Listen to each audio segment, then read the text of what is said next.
Got it. Okay, so give me a little bit of background information on what you're looking for in terms of building your brand on LinkedIn. I'll be more than happy to answer any questions. Great, thank you. So I did a TEDx speaker education a training, and there was a Yeah, LinkedIn expert there, and that was a really interesting lecture about it, 2 hours going through how to build a LinkedIn network. And he said there's a really interesting balance between trying to have a lot of connections versus followers.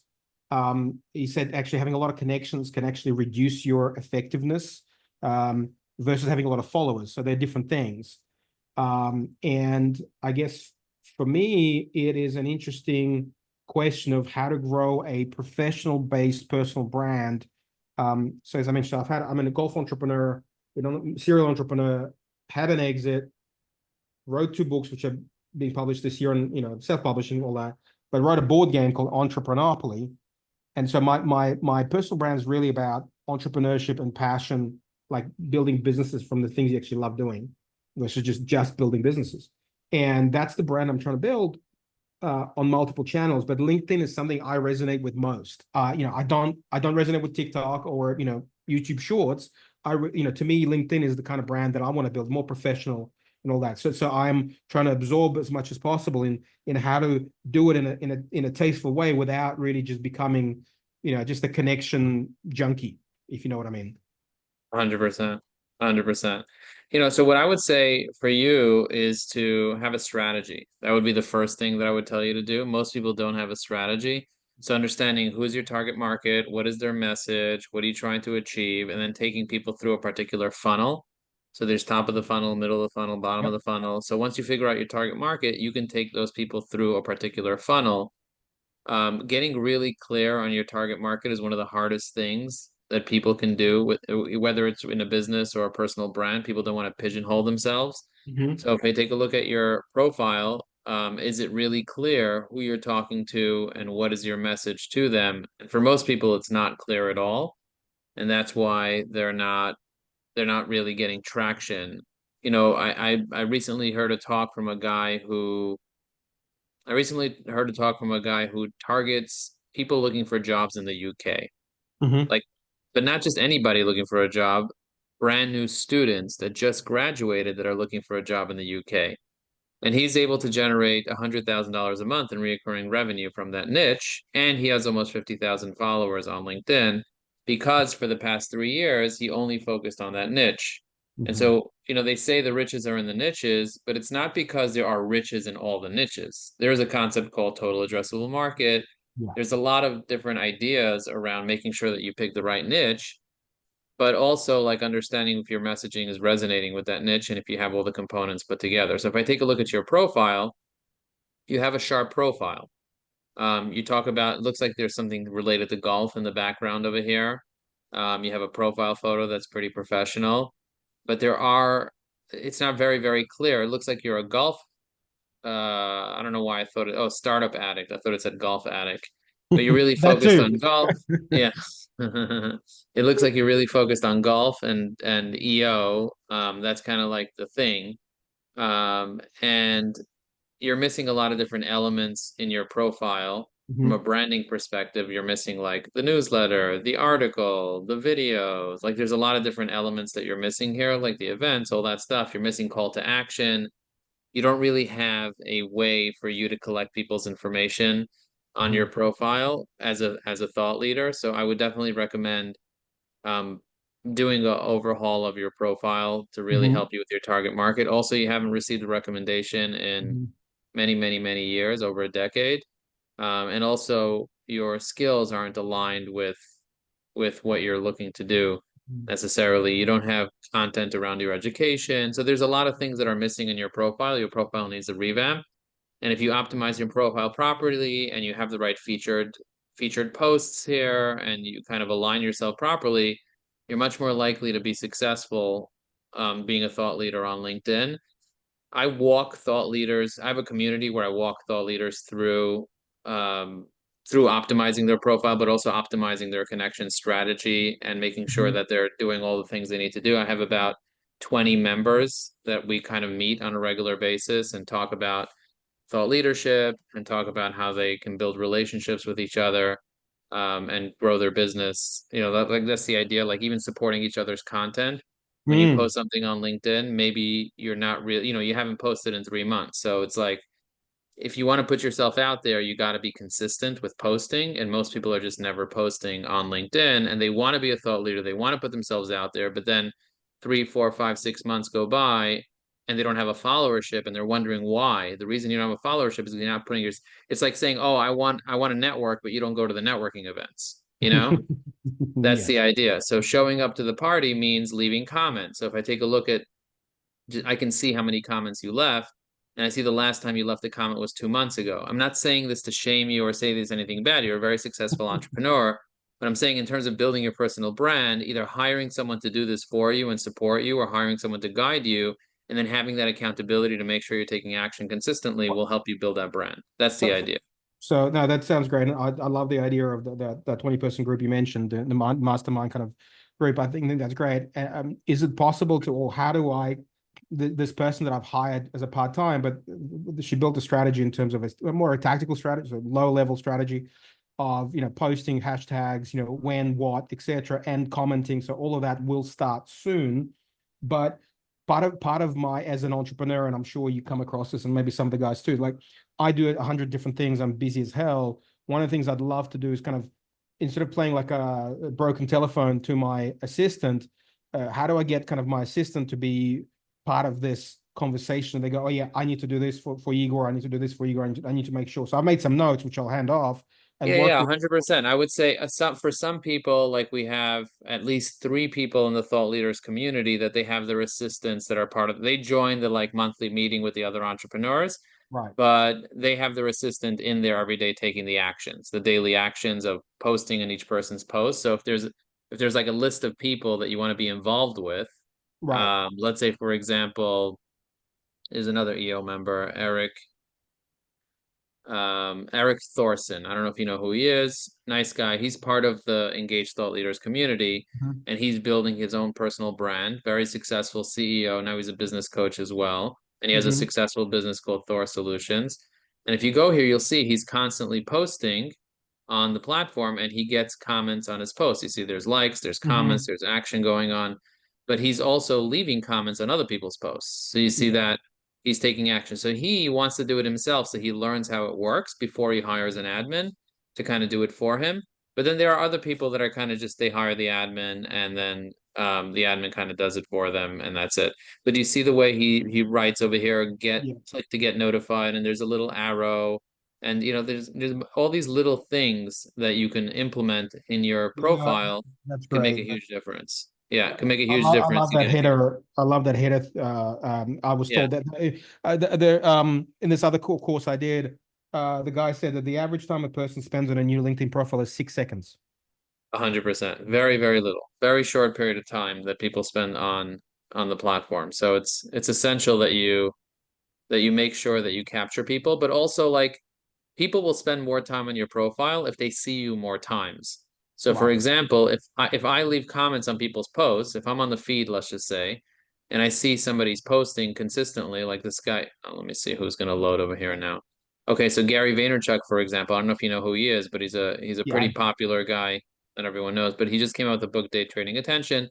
But he has 5 million, a little over 5 million followers. I'm going to make sure that I drop a comment on every single post that he posts, and the reason I want to do that is because I want to stay top of mind with his audience. So if he has 100,000 people that see his post, a percentage of them, maybe 5,000 or 10,000, will go into the comments and they'll notice me consistently dropping comments.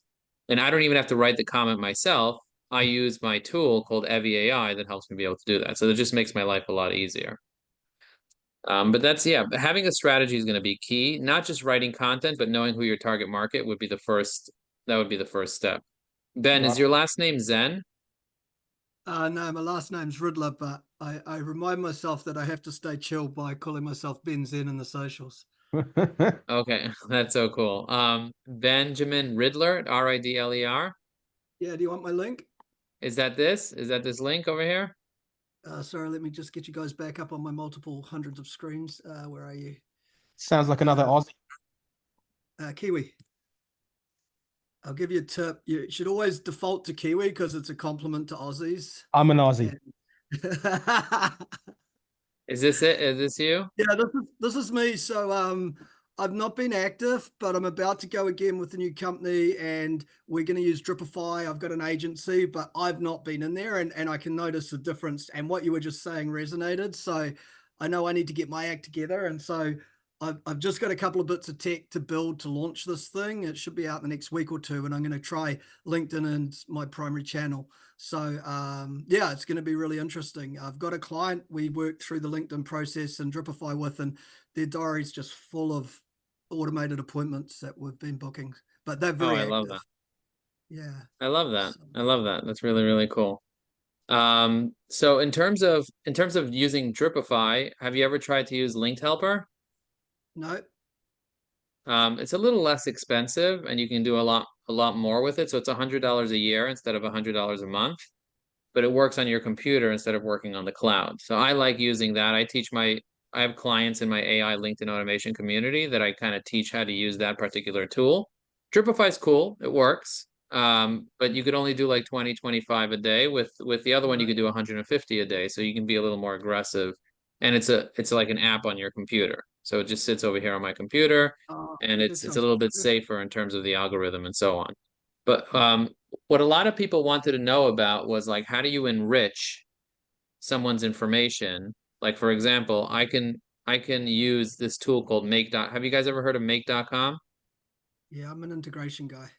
Oh, I do cool, that. cool. So with Make.com, you could run an automation that you just feed it, let's say a LinkedIn URL, right? I filled it or whatever. You feed it whatever you want. You feed it first, last company or LinkedIn URL or whatever. And then what it will do is it'll return back a lot of key information about the person. So in this case, it's returning back first name, last name, location, company, LinkedIn URL, and then more location information.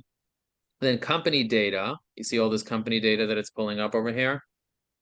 It's pulling up a ton of company data, but it doesn't do it for every single company. Like I'm testing it out now with this. I tested out with Ben Riddler and it didn't give me anything. For some reason, it's not picking up your LinkedIn URL. So I'm just gonna try Joe Apfelbaum to see if my app is broken. Apfelbaum, because I just built this app with Claude. Oh, look at that. It worked with Claude. So check this out. I actually built this entire thing, A to Z, just talking to Claude. It built all the code out for me, including the I'm coding, webhook and the full integration. What? I'm coding with Claude now. It's amazing. I'm using 3 AIs for coding because Google can hold the whole code base and tell me where stuff is, and then Claude, then ChatGPT has a go at the script because Claude runs out of tokens. Then Claude makes it work. It's fun. I'm It's loving it. crazy. It's crazy. I should show you this entire conversation I had to build this prototype because when he asked the question like an hour ago, I was like, I think I could build it in the next 15 minutes. I think I can build the tool that does that. You know, because Yeah, initially he asked, what's a link that you put in the LinkedIn URL and it gives you all the information.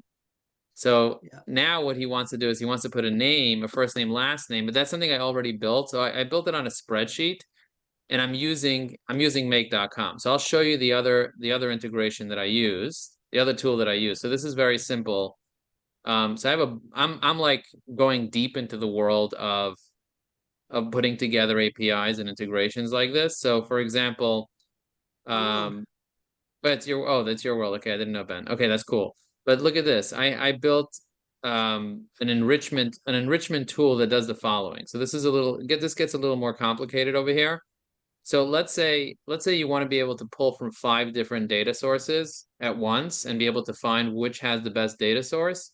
So I put it the name I have it go through a list of all my LinkedIn connections on a spreadsheet, and then it can check. I basically disabled it, but it can check people data labs. It can check drop contact. It can check SNOV. It can check rocket reach. It can check reverse contact, and it can tell me which ones have the best ones, and then update the spreadsheet with the right information. And I don't have to feed it much info. But when you export your connect, have you ever exported your connections from LinkedIn yet? Um, Currently, I haven't touched my LinkedIn, but I've got like over 5,000 connections, all I see. That's CEOs. amazing. So this is I'm So going to teach you how to I'm do it going right to now. start getting into it. What You're I've gonna have done, fun with this. yeah, Benjamin, you're gonna have fun with this. Click on me, and you do the same thing, Igor, when you get a chance. Click on me, yep, And anybody else watching this, let me see if there's anybody else there in the chat. Somebody's asking a question. Oh, you put that in the chat. Okay. And I'm going to go to the participants. Okay, cool. So click on me on the top right of LinkedIn, but from a desktop. And then Yep. click on settings and privacy. Let me know when you're there. Yep. Okay, once you're in settings and privacy, on the left side, it's going to say data privacy. Click on that. Yep. Then on the center, it's going to say get a copy of my data. Click on that. Am I going too fast for you, Igor, or are you following? I can't hear you because I think you're muted. Sorry. Download the data archive. Yeah, Yeah, so sorry, don't do the. I'm trying to see where it is again. I'm going to Oh, go. I'll just drop the link in the chat that goes directly to that place, so you don't have to go crazy. Yeah, don't get the whole thing, Ben. Don't get the whole thing because that's just going to take too long. So instead, what you could just do is you can just check off your connections because that's all we really need in order to enrich our connections. And then from there, just press request archive. Done. Okay, so I sent you guys the link directly, which for those listening in, it's linkedin.com/mypreferences with one word /d/download-my-data. Okay, that's the URL. So it's linkedin.com/mypreferences/d/download-my-data. And if you go there, you'll see it says connections from a desktop, and then you press request archive, and then in 15 minutes, it'll prepare an archive, which is essentially it's collecting all your connections, putting it into a zip file, and within the zip file, there's one file called connections.csv, which stands for comma separated values, CSV. Now you take that CSV file, you send it to me, and what I can do is I can turn it into a connections dashboard that looks something like Joe Apfelbaum's connections dashboard, like this dashboard right over here. So this will have first name, last name, LinkedIn URL, company position, and from there I can enrich many pieces of data. So for example, I can enrich your company information. I could enrich how many followers you have. I could enrich your entire profile. I can create a whole JSON with tons of information that I can then send to AI to start building a whole profile about you and then feed it into your CRM to do tons of stuff. I'll give you an example. So if I go to ChatGPT right now and I go to Ben's profile, let me go back to the chat where Ben sent me his profile. So this is Ben's profile. So if I go into Ben's profile and I want to just write a whole thing for my CRM, it's hard for me to be able to collect all this information. I mean, I could use make.com with an API and collect all this even without a cookie. But if I wanted to collect all this information right over here, you see I'm just opening it up so I can copy and paste. I'm just going to copy and paste this information into ChatGPT just raw like this without even giving it anything else. But you can get all the actual details properly. But let's just say I wanted to, just write a quick prompt and then just paste this in like this. And what it's going to do, it's going to tell me about you, about your company, who your ideal client is, some fun facts about you, where you went to school, what skills you likely have, a blurb about how I can introduce you to my clients, something about you that's a little personal, like for example, you have a strong interest in design-led thinking, having spent time in the Stanford D School with the IDEO. You're also a lifelong learner, continually seeking new knowledge to apply to ventures. I also have details I should know about you when I'm having a conversation, like you're highly engaged in fostering culture and innovation, you have a keen interest in AI and potential of transform business operations, and you enjoy discussing leadership, strategy, and business growth. And then here are 5 questions if I'm going to have a conversation with, and I can keep going on and on and on and on with things that I can pull from the AI using Perplexity, but I'm using ChatGPT, so this is not even tapped into the internet. This is just raw data from your LinkedIn profile without even me getting all your data, Ben. I'm just getting. Yeah, I could automate that because I have a kind of a vision of how I want to take this to market, and I've rebuilt the product to suit taking it to market and getting it to go viral so people land in the product instead of in a funnel. So I could use triggers and go high level to get GPT to do all this and add it to the database, yeah? 100%. So this I built in high level. This thing that I built in Claude, this is the high level builder. You're talking about you said high level, right? Yeah. I'm just switching from HubSpot to that now. I've got an automation expert on the team who can make it fly. And so we're just looking to connect it all up now. So wow, you've just given me so much value in half an hour, mate. It's 15 minutes. Wow. I'm like popping. No, it's my pleasure. So I built this little thing here that pulls all my connection data right inside Claude, but I built it into high level, and then and because I have the webhook, I can just put it to that person's contact automatically. So enrich the whole thing like this with a copy info button all right here. But what I like to do is I like to try different data solutions. You know, like to answer what's his name's question, he asked like, how do you enrich from people's names? And there's a big problem with being able to enrich with people's names if you don't have their company name, because if you look at how many Alan Friedmans there's 10,000 Alan Friedman. There's no way it's going to get it right just from Alan Friedman. He's like, oh, I just want first and last. That's not helpful. You can't just do first and last and expect the AI to get John Doe. How many Alan Friedmans are there on LinkedIn? I don't know. Let's check. And the reason I'm choosing Alan Friedman is because he was my partner. But Alan Friedman, I'm going to search Alan Friedman, and then you click on people just to kind of see how many people exist on LinkedIn with the name Alan Friedman. So you need to have a better identifier. Over here, it shows 687 Alan Friedmans. So which Alan Friedman is it? Like, how's it going to know, right? And you need another identifier. Even if you have an email address, if it's a personal email address, chances are it's not connected to their professional network. And because of GDPR stuff, even if they had it, they can't give it to you. You know, like it's a problem in certain countries to identify people based on their email address. So if it's not a business email, but if it's a domain, like for example, I have the list of the Inc. 500 fastest growing companies in America. I have their first name, last name, and domain. So if I have their first name, last name, and domain, I know who they are, because there's only typically going to be one person in that company with that name. It gets a bit problematic when you have big companies like Google or Microsoft. Go ahead. I got a question there. So I've got a database from my last company, results.com, about 80,000 subscribers. And my next one's going to be in the same business execution space. I'll have a company name and their name. But, they've probably moved on to different companies, but LinkedIn will have historic data too, won't it? So it's a good chance of finding it. It will, but you could also do like a Perplexity search. So if you want to give me a sample of that data, I'll show you how I enrich it right now with Perplexity. But if you out of archive, but, okay, cool. But if I for example say, give me the LinkedIn URL for Ben Ridley, and what's your old company name, last company, not the recent one? Results.com. But it got rebranded to Results BI, and they rebranded the LinkedIn. So I don't know what it'll pick up. After I exited, they sold the URL off. Okay, let me just see. I couldn't find the specific URL.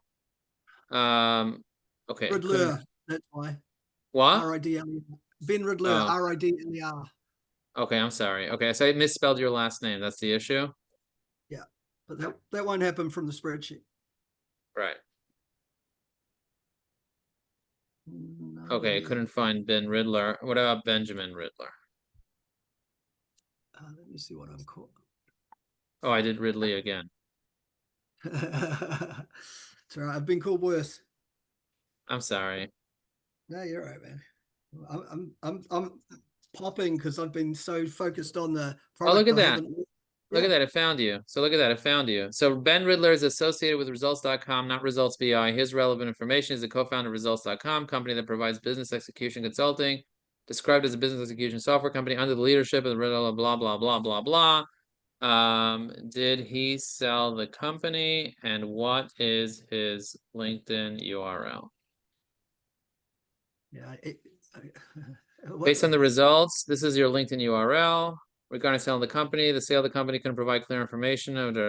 He's now described as executive chairman of Meeting Zen, a meeting automation tool that indicates that he has moved on to a new venture. Okay, cool. Yeah. So let's see if this is actually you. One, so. That's cool, man. Yeah. So it didn't give me the right URL. It didn't give me the right URL for you because it gave me Ben Riddler. Did you change it from Ben? I'll drop it in the chat. No, you did drop it in the chat, and when you dropped it in the chat, it was accurate. But when I clicked on it on Perplexity, it's not working. I don't know why. I have changed email address. No, but I got a 404 from Perplexity, maybe because it included the 2 in the URL. Yeah, it included the 2 in the URL. That's the issue. You Yeah. see it included the 2? Yeah. So I would have to be Um, smart enough not to include the brackets in the thing. But yeah, I definitely can say, give me his LinkedIn URL as a JSON. Give me his LinkedIn URL as a JSON. Let's see what it does. Yeah, so now it gave it to me properly. So now it's programmatic. So that's what you would have to do is if you wanted to import it into make.com into a database, you would just say, give it to me as a JSON. And now you could say, give me wow. all. So this is what I would do. I would say, give me all his personal and business info in a JSON. That would be great for targeting him as a prospect. Let's just see what it does. I apologize. I can't give you personal information. Okay, how about this? Give me first, last, LinkedIn, company, website, email, cell as a JSON. Let's just see what it does. It's doing research on your ass. It said it can't give me personal stuff. Oh, but it found your first, last, company, website, update data to current company details, Would be good if and we use an contacted my- API to enrich data. And then let me see, I'm gonna make believe that I'm using the API to enrich data. Oh, I don't have that over here. But I'm gonna use an API to enrich the data right now. Let's just I'm gonna show you how to use an API to enrich the data. So I'm gonna go here. I'm gonna go here. I'm gonna go here. And I'm gonna go paste your LinkedIn URL in here as if it's like using an API. I'm gonna mimic that it's using an API, you know what I mean? And I'm gonna pick the name from LinkedIn, like as if it was doing this, just to kind of see what it would do if I gave it your information like this. You get what I'm doing? Yeah. And I'm I'm gonna about to cut connect this with out. you So I don't have your email here. Let me see what I can pull up on you. Company, I'm gonna say results.com. Okay, now what I'm gonna do is I'm gonna go into make.com. I'm gonna enable the PDL thing here, and I'm just gonna run once. And let's see if it does it. Oh, results. it gave me an error. Let me see what it picked.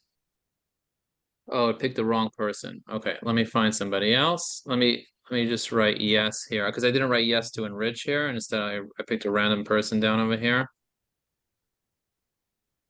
Let's see who. Oh, I did this person here. This yes. I'm gonna say no to this person. My bad. That was user error. Um, let's try to hit the results again. Okay, it looks like it enriched you. All right, so I'm going to take the enriched data as if I use this API, you know what I mean? So I just use an API called PDL, People Data Labs, and I just enrich the information from your name and the profile data that I got about you, I'm going to put into Perplexity as if it used the API. You're in Phoenix?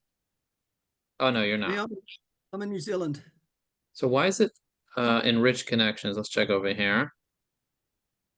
Ben Riddler. Okay, so let's see what it says. Oh yeah, you're in New Zealand. And it has all your information here. So let's just see. Wow. All right, copy. I'm gonna paste it in here. Facebook and And Twitter. API to What? enrich data. Here is his data from the API. Add it all to the JSON. All right, so let's see what it does. Oh my God.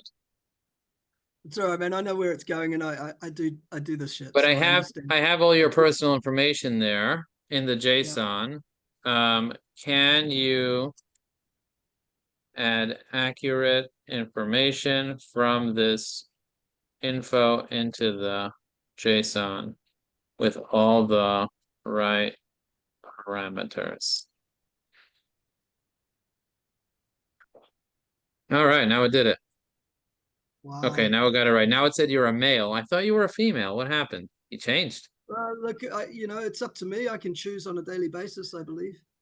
That's the new Um, world we live in.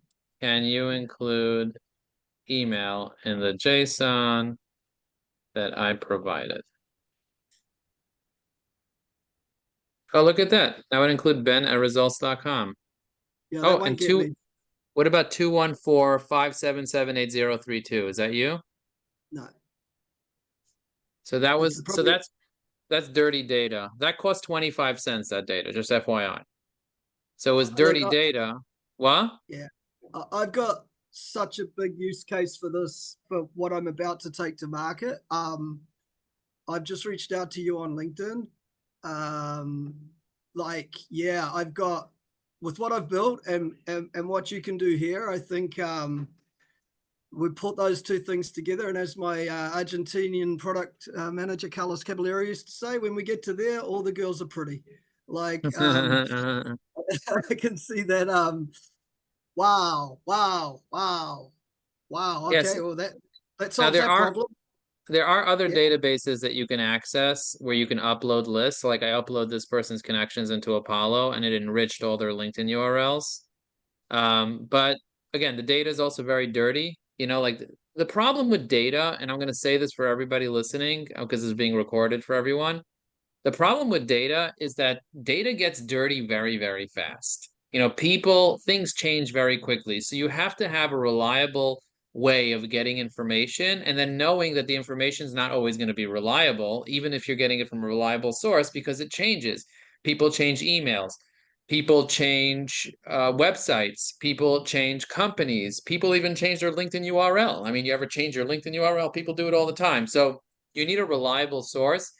And what I would say is getting clean data is expensive because you need to use third-party stuff to get it. Igor, go ahead. So question. So now that you've done all this enrichment, you've basically built out profiles and let's say filled your CRM.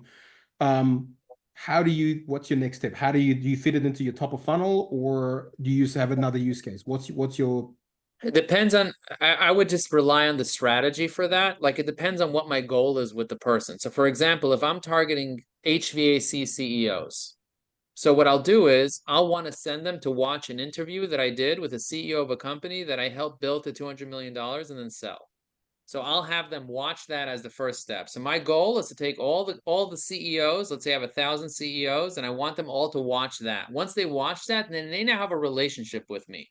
If they didn't watch that, I'm going to try to do whatever I can to get them to spend an hour with me and watch that because that's top of the funnel. That's the first step. See, don't buy anything from me. Just watch how I help this other CEO get to $200 million and sell his business. If that's something you ever want to do. And now I need to do 5 different touch points in order for me to get them to do that. Once they get there, then I want to invite them to a live presentation I'm doing specifically for HVAC CEOs, a case study on showing them exactly how someone takes their business practically to $200 million in revenue from, let's say, 5 or 10 million. And so then I take them that, and a percentage of those I get to invite. Say I'm having another one, it's only for HVAC industry, blah, blah, blah. That's middle of the funnel. And then bottom of the funnel, I want to have a call with you. I want to learn more about your business and build a relationship. And so then I push them to, and I take a 5-prong approach. I'm not just sending out an email to somebody because you know this better than I do. We all have 10, 15, 20,000 emails waiting that we never even got to. We're never even going to read ever. Never. We're never going to get to, period. So it's a combination of, I say WhatsApp, depending if it's international or not. In the US, it's not as popular. In the US, it's more SMS, but it's going to be hard to SMS people in London or whatever. It's going to be more WhatsApp in London or Telegram. There's if it's the US, it's SMS. So there's like text messaging / WhatsApp. There's of course email, but not just hitting them up on their business email, but finding other ways to be able to get through to them. So sometimes filling out a contact form on their personal website to pierce that thing where they guaranteed to get delivery. LinkedIn direct message. So I don't know if you've ever received a direct message, but I receive them all the time. Often I'll ignore them if they're salesy, but if they seem to be an influential one from an influential person, I'll check it out. The other touch point I would say is making a phone call. I know a lot of people are allergic to making calls, but especially people in the older generation like me, that that there was a time that there was a time that, and I need to wrap up in like a minute. So, but there was a time where I didn't have caller ID. So I'm used to picking up my phone. I'm still from, like 1979. So I'm like an older model. But most of the people that I'm going to be working with are in that older model. Typically they're in their 40s, 50s, and 60s. The people that I'm working with right now, that's going to change. So phone calls still really work. You just have to make sure that you're not selling anything when you're on the phone and you're not a robot talking, because they're going to hang up on you. But if you pick up the phone, you're like, hey, I sent you a thing on LinkedIn. Did you see it? Just curious, and the reason I'm asking you is because I helped this other CEO $200 million sell his business 200 million, and I sent you an email, but you weren't picking up. So I figured I'd just pick up the phone and call. Am I totally off base here? Or whatever you're going to say, make sure your script is solid and that you have confidence and that you're good. And then I would say finally, the other thing is having some other way of getting through to them, whether it's email, whether it's a mutual introduction, getting introduced through a mutual introduction, commenting on their posts. It's not about that one touch point anymore. It's about doing many touch points. So to answer your question, that's the way.